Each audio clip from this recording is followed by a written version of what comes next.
I am Sanjeev Bagga, MD. I'm a practicing radiologist. I'm a diplomate of the American Board of Radiology, American Board of Nuclear Medicine, and American Board of Radiology in Neuro-Radiology.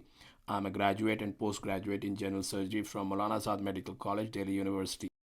This lecture series is intended to help all those medical students in India who went to study in foreign medical colleges and had some challenges passing the MCI conducted examination. I will start by saying that there are no shortcuts to hard work. This exam will test your knowledge. You have to know facts. You have to practice old questions and multiple choice questions. If you don't know the answer to a question, move to the next one. If you want to succeed, you must develop good sleeping habits, particularly before the exam. You must practice, and practice multiple choice questions and tests. You must learn to focus when taking the exam, and you must study intelligently. So, what is atrial fibrillation? Well, the patient has a rapid, irregular atrial rhythm. That is what atrial fibrillation is. Patient with atrial fibrillation may present with a racing heart, missing heartbeats, or may say he has palpitations. The patient may feel weak. The patient may feel short of breath, tired, and feels that he may faint or what is known as presyncope.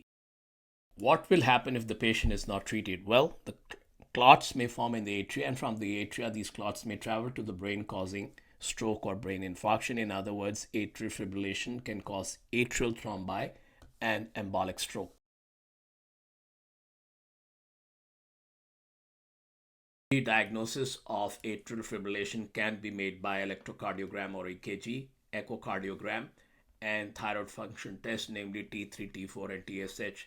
The purpose of echocardiogram is to rule out any structural abnormalities and any valvular abnormalities of the heart. Treatment of atrial fibrillation involves controlling the heart rate with drugs, preventing thromboembolism with anticoagulation, and conversion to sinus rhythm by drugs or cardioversion. The aim of treatment is to slow down the heart rate to less than 100 beats per minute at rest. And to control the heart rate, you use typically beta blockers and calcium channel blockers such as verapamil and diltiazem.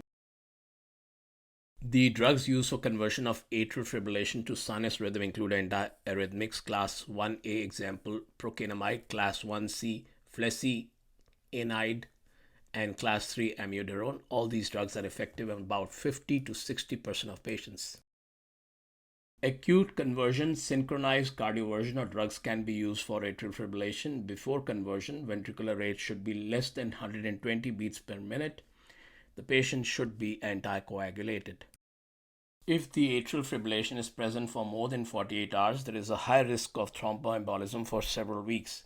If the onset of atrial fibrillation is not within 48 hours, the patient should be anticoagulated for 3 weeks before and 4 weeks after cardioversion. Patients with non-valvular atrial fibrillation are typically treated with an oral anticoagulant like warfarin with a target international normalized ratio or INR of 2 to 3.0.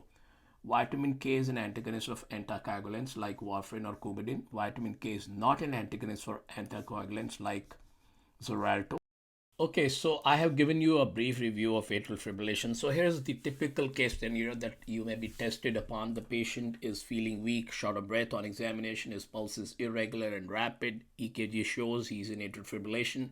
What medication should be used first? Now, you know that the patient needs a beta blocker or a calcium channel blocker. So if these medicines are in the choices, go for them. Remembering that beta blockers are the first choice and the aim is to bring the heart rate to less than 100 beats per minute.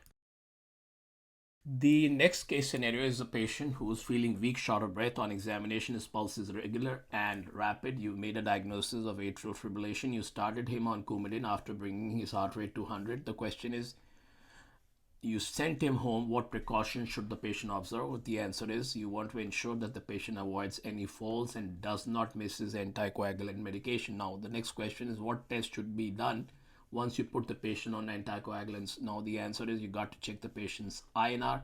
If it is below 2 or above 3, you have to adjust the dose. Same patient is found lying unconscious on the floor. What test should be done next? The patient is on anticoagulation, so his INR should be checked.